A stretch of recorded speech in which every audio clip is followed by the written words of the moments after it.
Finally, some air. Blessed, quiet air. If I have to shake one more hand or listen to another veiled suggestion about alliances, I might actually scream. Huh? Who's there? Oh, you. You're one of the palace staff, aren't you? You startled me. Not many of the servants come out this way during the party. You're escaping the ball. Sounds more like you're escaping your duties. Then we have something in common already. Though I dare say I had more to run from than you. Political marriages and a dance card full of strategic opportunities is exhausting. I like to come out here as often as I can, when I can. The roses don't seem to care what your title is, nor do they care about etiquette, bloodlines, or the right fork to use at dinner. You didn't recognize me right away. Good. I prefer it that way. Titles make conversations heavy and weighted, like walking into water with your boots on. Could we skip them, just for tonight? Thank you. It's kind of you. It means more than you know. You can sit if you like. I won't bite. Though I make no promises if you're carrying one of those trays of dreadful shrimp pastries. Whoever invented those should be tried for crimes against the kingdom. I'm glad you agree that they're awful. I never cared much for these events. All that finery. It's a mask, really. One you learn to wear well. Too well. Sometimes I forget what's beneath it. Sometimes I wonder if there even is something beneath it. Well, it's been like this since childhood. Raised to smile, dance, flatter, and entertain, but never allowed to be tired or unsure. It's like you become a walking, talking portrait instead of a real human being. Sometimes I envy the gardeners. Dirt under their nails and sweat on their brows, but still a sense of peace in their eyes. It's truly honest work. I mean, they cultivate life. Just a single, beautiful task. They've never had to make a deal with a duke while choking on caviar, or smile at someone who would happily see you humiliated for sport. Yeah, I guess it does come with some perks.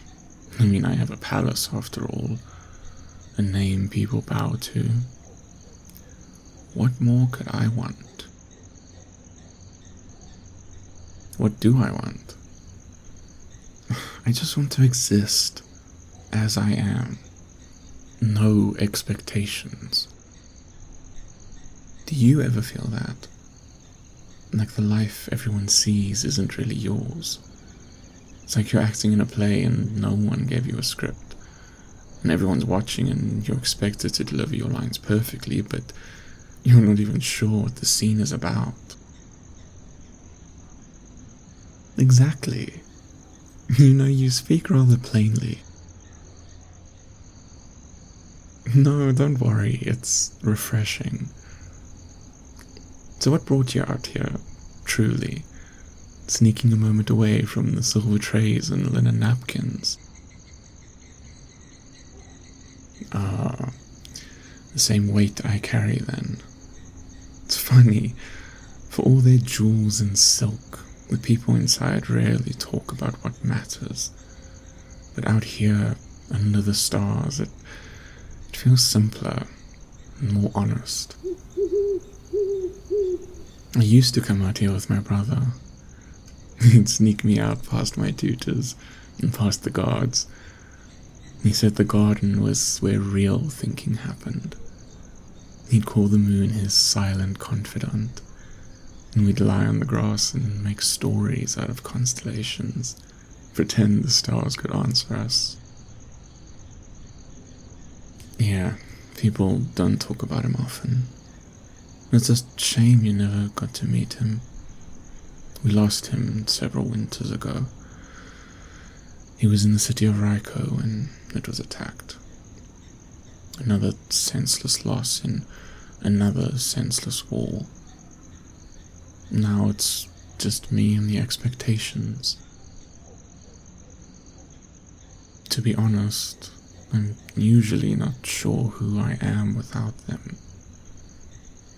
But when I'm out here, with nothing but the night and the scent of jasmine in the air, I feel like I could find out, slowly and carefully, without all the eyes on me. You don't seem to look at me the way others do. I appreciate that. Most people speak to the crown, not the man beneath it, but you speak to me. You really don't care that I'm the prince.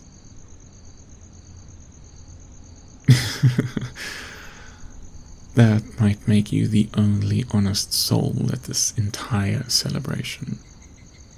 Or the bravest, but probably both. Please stay a while. If you're not in a hurry to go back to polishing silver or refilling goblets, and I'm not in a hurry to return either. Let those sycophants twirl themselves dizzy. They can keep their wine and whispered gossip. We can take this moment for ourselves. It's rather strange, isn't it? How two strangers, two people who aren't supposed to speak this way to each other, can feel more familiar than a hall full of people. Perhaps the garden knows what it's doing, guiding people to what they need most. Well, if that's true, then I owe this patch of moonlit roses my thanks. Oh, that bell. Must be near midnight. The worst of the evening is probably over now. Still, I'd rather remain here, even if only for a few more minutes. Of course I'd rather stay here with you. If I could choose, and I mean truly choose, I think I'd rather be out here helping you polish silver than being there making conversation with the Count of Dunsrow. At least your company's honest and warm. Don't sound so surprised. You have a way about you. I mean, you're blunt and technically very disrespectful, but it's like you remind me that I'm human. Would it be terribly improper if I said that I hope this isn't the last time we speak out here? This feels like the first real peace I've had in weeks. But I suppose I should go back. They'll be wondering where I vanished to. Or worse, they'll send someone to look. Imagine that. A prince needing to be fetched like a runaway dog. But I really am glad you showed up. Truly. I never expected company tonight. Certainly not the kind I actually needed. Your presence is grounding. Yes, that's a compliment. I don't give them out lightly, you know. Will you walk with me? Just to the edge of the path. Let's not rush the end of our small rebellion. The stars are still bright. My brother used to say they look brightest just before dawn. I used to think that was poetic nonsense, but he was right. There does seem to be a bit of clarity right before you have to return to the mask.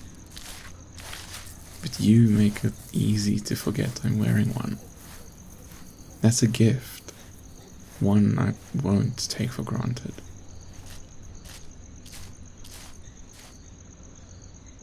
Well, this is the edge. One more step and the spell breaks. The garden becomes but a memory, and I become His Royal Highness. If I had the courage, I might stay longer. But I suppose some dreams are meant to linger in starlight, not dragged into the dawn. But I'll carry this moment with me. It was lovely meeting you. Yes, I mean it. I really hope this isn't the last time. If you ever find yourself back out here when the moon is full and the ballroom is too loud, I'll try to do the same. And who knows, perhaps the garden will see fit to draw us both here again. Thank you for listening and letting me vent. Right, if anyone asks, just say you never saw me. Let this be our secret, will you? Good. Good night then. And thank you again.